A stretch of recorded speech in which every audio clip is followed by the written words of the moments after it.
The sun had barely begun to set when the storm hit. At first, it was just a dark cloud on the horizon, a whisper of a storm too far to bother anyone. But it came fast, too fast. The waves rose with terrifying speed, swelling into mountains of water that struck the ship with a deafening roar. As the crew scrambled, frantic and disorganized, the once sturdy vessel began to groan, its wooden frame creaking under the immense pressure. I gripped the side of the deck, heart racing, eyes scanning the chaos around me. A man screamed behind me, but his voice was swallowed by the roar of the wind. The ship lurched violently to one side, and then, there was nothing. I woke up, gasping for breath, my body thrown onto a hard, uneven surface.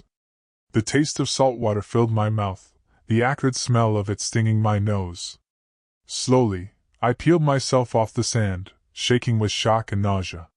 My mind raced, trying to piece together what had happened.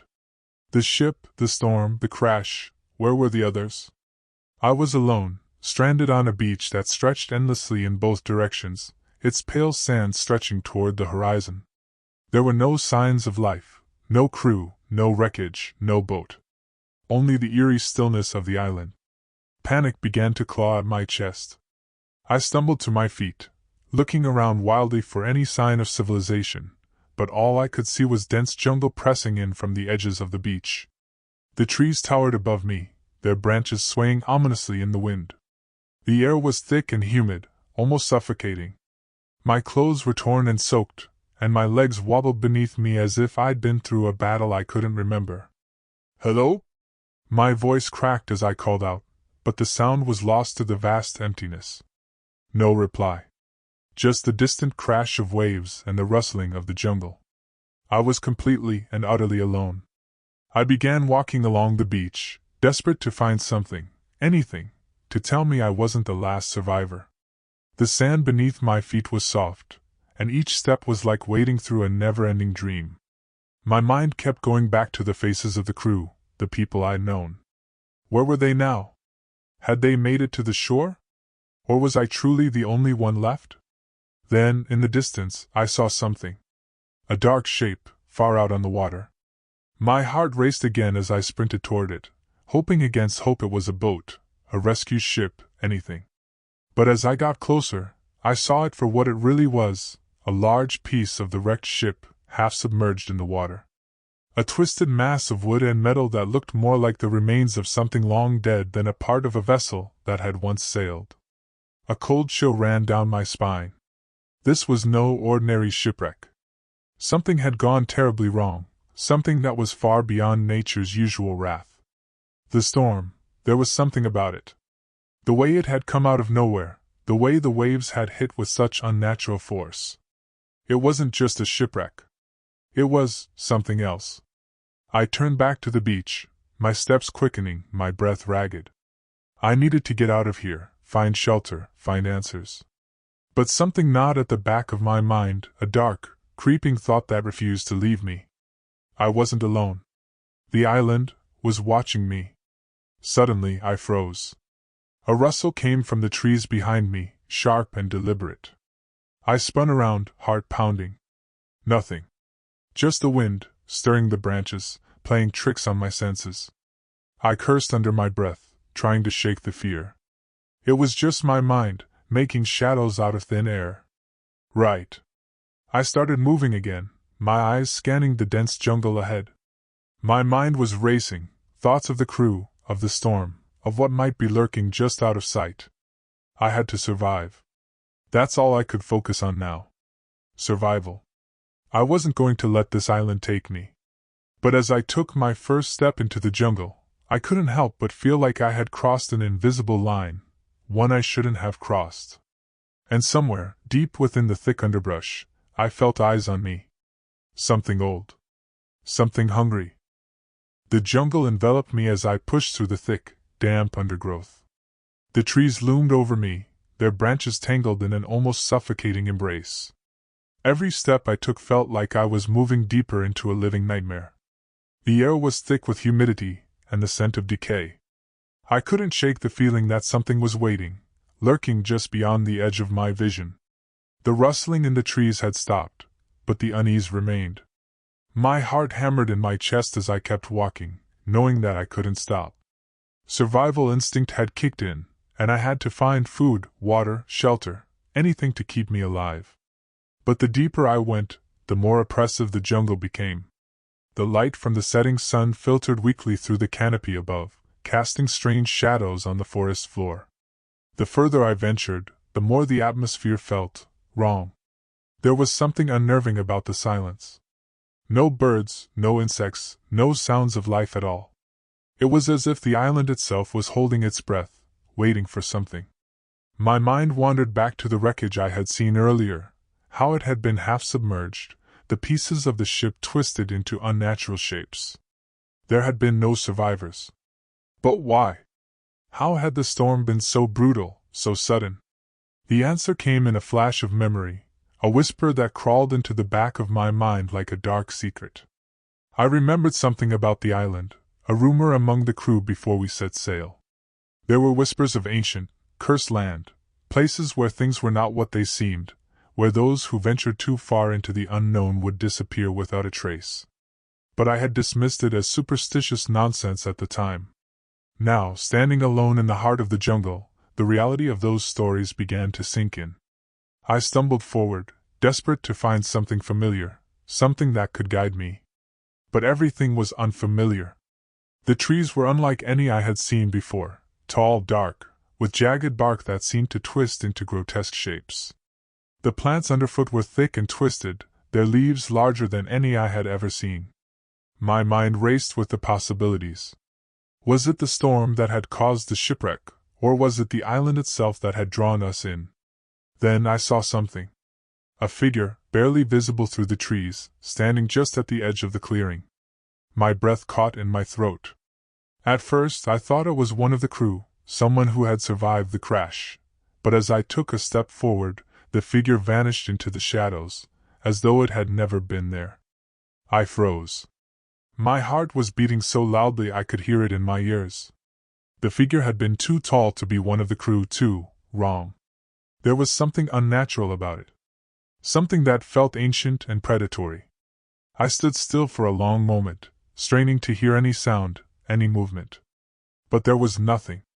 Only the oppressive silence. I knew I had to keep moving. Sitting still out here was not an option. But the thought of what I had just seen lingered in the pit of my stomach, gnawing at me. I picked up the pace, my mind scrambling for answers. The island was changing, shifting, and I was no longer sure if I was walking towards safety or deeper into a trap. The deeper I ventured, the more I felt the eyes watching me. Not just from the trees, but from the very ground beneath me, from the air itself. Something had been waiting for me to make the mistake of setting foot on this cursed land. The jungle seemed to close in around me. The trees became denser, and the shadows grew longer, more menacing. I stumbled over a root and fell to the ground, scraping my palms against the rough earth. As I pushed myself up, my hands brushed something smooth and cold. I looked down and found a small stone, dark and glossy, nearly hidden by the leaves. My curiosity got the better of me, and I picked it up, feeling an odd sensation as my fingers closed around it. The stone was heavy, cool to the touch, and inscribed with strange markings. The symbols were alien, unlike anything I had ever seen. They seemed to shift and move beneath the surface, as if the stone itself was alive, watching me. I stared at it for a long moment before shoving it into my pocket, deciding that it was best to focus on finding shelter. But as I turned away, I felt a sharp pain in my chest, a sudden pressure that made it hard to breathe. I gasped, clutching my chest, my heart pounding. The world around me seemed to twist, the shadows lengthening in a way that felt unnatural. A distant sound echoed through the jungle, a low, guttural growl that made the hairs on the back of my neck stand up. I whirled around, my breath coming in ragged gasps. The jungle was silent again, but the presence was there. I could feel it, deep in my bones, an ancient force rising from the depths of the island. I wasn't alone. The shadows had eyes, and they were watching. A voice, soft and sinister, whispered in my ear, as if it came from the very trees themselves. "Leave, now, or stay forever." I spun around, but there was nothing there, just the rustling of the leaves in the wind. My heart hammered in my chest as I stumbled back, nearly falling into the underbrush. There was something here, something I couldn't see, something ancient that didn't belong in the world of the living. I didn't need to hear the voice again. I knew what it meant. I had trespassed, and the island was claiming me. Night had fallen by the time I found a place to rest. Exhaustion gnawed at me, my body sore from the strain of walking through the jungle. I stumbled into a small clearing, a fragile moment of respite in an otherwise hostile landscape. The trees around me stood like silent sentinels, their twisted branches clawing at the sky. I hadn't dared to venture too far into the jungle, but now, with no other choice, I set about building a shelter, using the few supplies I had left from the wreck. As I worked, my thoughts kept returning to the stone, still heavy in my pocket. Its markings. The strange sensation when I touched it. Was it connected to whatever was hunting me? Something about it felt wrong, unnatural. The fire I managed to start was a weak flicker against the vast, oppressive darkness that surrounded me. It cast long, dancing shadows on the trees, but it was the only comfort I had. I huddled close to it, trying to ignore the feeling that the jungle was drawing closer.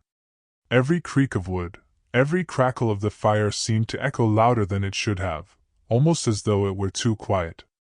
The sounds of the jungle had returned, but they felt distorted, alien. The wind howled through the trees, but it was too smooth, too deliberate. I wasn't alone.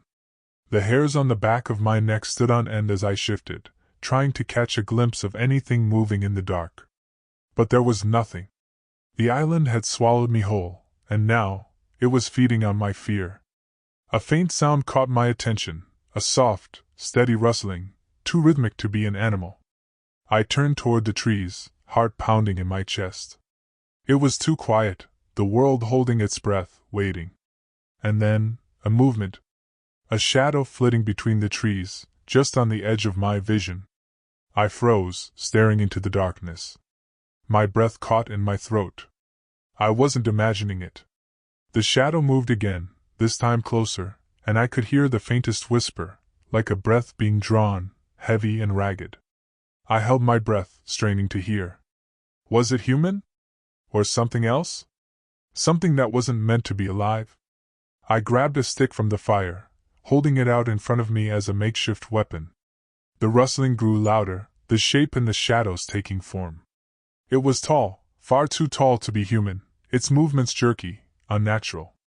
A figure, thin and stretched, its limbs twisted like roots of a dead tree. The skin, if you could call it that, was pale, nearly translucent, and its eyes. I could see its eyes now, two hollow pits of darkness, endless and empty. It wasn't looking at me. It was looking through me. There was no soul behind those eyes, only an emptiness that stretched far beyond human comprehension. I didn't move. I couldn't. My body refused to obey, locked in place by fear. The creature's long fingers curled, almost deliberately, before it stepped forward with a slow, deliberate pace. Its feet didn't touch the ground, gliding just above the earth. I could hear its breath now, sharp and shallow, like it was barely alive. Its head tilted at an unnatural angle, as if it was trying to understand me, trying to make sense of the creature I had become in its eyes. The shadows around it seemed to stretch and bend in unnatural ways, as if the very fabric of reality were warping. It took another step forward, and I felt a cold, crushing weight press on my chest. My pulse thundered in my ears, my body screaming to run, but my legs refused to move. Suddenly, the fire flickered violently, casting wild shadows that danced around us. The creature recoiled, momentarily hesitating. Its hollow eyes flicked toward the flames, a low, guttural growl reverberating from its throat. It didn't seem to want to get too close, yet it couldn't tear itself away. I seized the moment of hesitation, gathering every ounce of strength I had left. My legs moved, trembling, but moving nonetheless.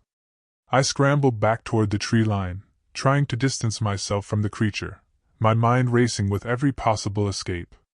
But the jungle was vast, and there was no certainty that I could outrun it. The creature's growl deepened, low and threatening, as it started to move in tandem with me. Its long, jagged limbs reached out like claws, but it didn't rush. It was playing with me, stalking me like a predator that knew it would catch its prey when the time was right. I stumbled, falling to the ground with a grunt. Pain shot through my arm as I landed hard on the dirt, but I didn't stop. I pushed myself up, every step feeling like I was running against time itself. The sound of its footsteps behind me grew closer, its breathing louder, closer. My mind screamed at me to keep moving, to keep running, but every time I looked over my shoulder, I could see the creature gaining on me, its elongated body slipping between the trees with ease. Suddenly, there was another sound, a cracking, a snapping, the unmistakable sound of something large moving through the jungle. I froze, my heart hammering in my chest. There was another creature in the jungle, something even larger than the one pursuing me. The ground beneath me trembled as something massive stepped forward from the darkened forest. I looked up in terror, my breath catching in my throat. A new, hulking shape emerged from the shadows, a massive beast, towering over the trees. Its body was a grotesque, nightmarish mash of sinew and bone, its skin the color of rotting wood, its eyes glowing with an unnatural light.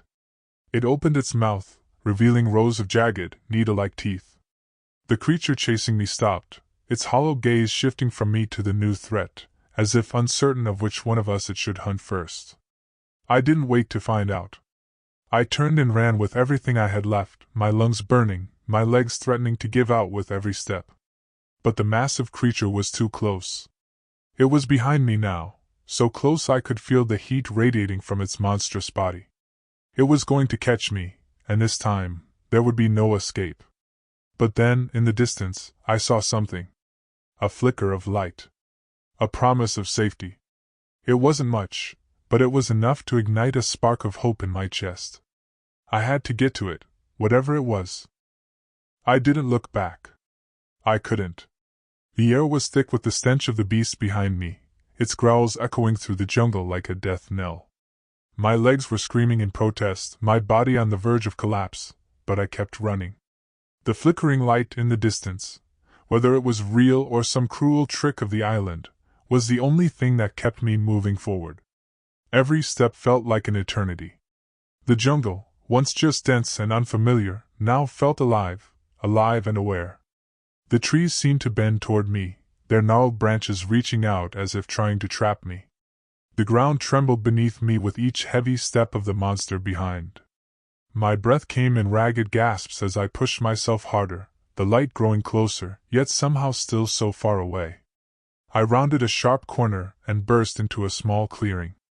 In the center there it was, an ancient stone structure, half sunken into the earth, covered in moss and overgrown with vines. The flickering light was coming from an altar at the heart of the ruins, a sickly glow emanating from beneath a stone slab. My heart skipped a beat. This was no mere illusion. It was real. I skidded to a halt in front of the altar, my chest heaving. The glow pulsated in a rhythm, almost like a heartbeat.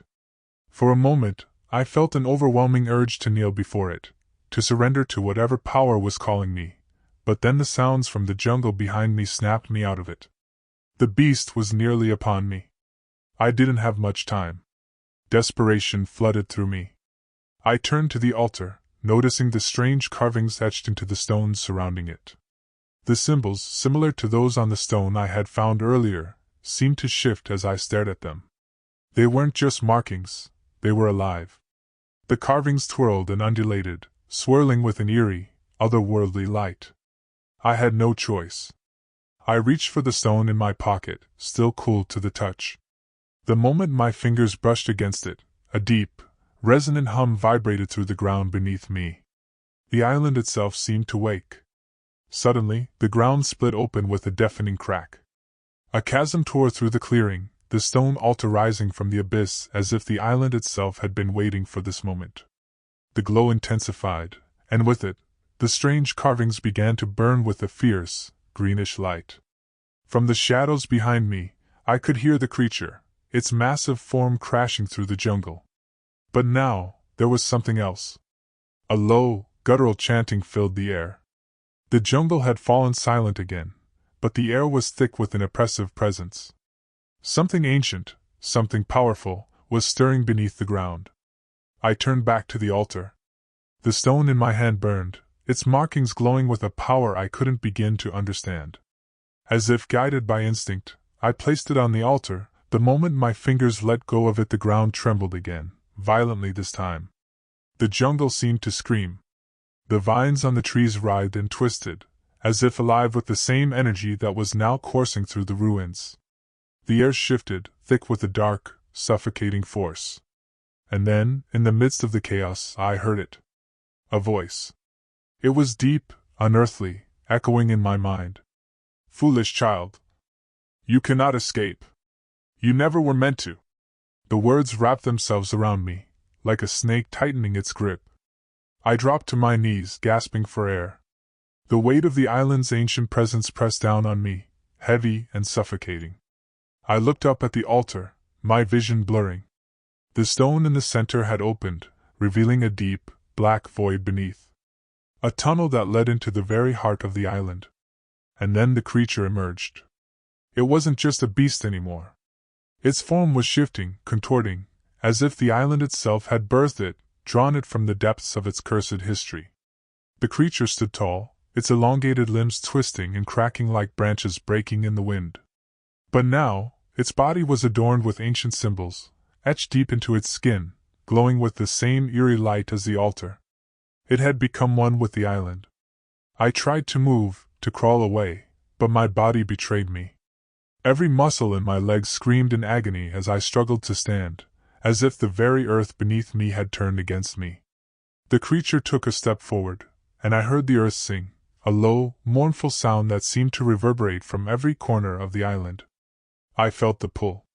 A horrible, magnetic force that tugged me toward the void beneath the altar. Something primal within me screamed to fight, to run, but it was futile. The island's power was too great. As I was drawn closer, I caught a glimpse of the abyss beneath the altar. The dark, swirling vortex reached up toward me, its depths filled with what could only be described as eyes. Countless eyes, glowing with an unholy light, watching, waiting. And then, as if the island had decided my fate, I was consumed by darkness. There was no escape. But I was no longer sure I wanted to escape. The darkness felt right. Like I had always belonged here, deep beneath the surface, in the heart of the island's twisted soul. The creature stood above me, its hollow eyes staring down with what I could only interpret as satisfaction. It wasn't hunting anymore.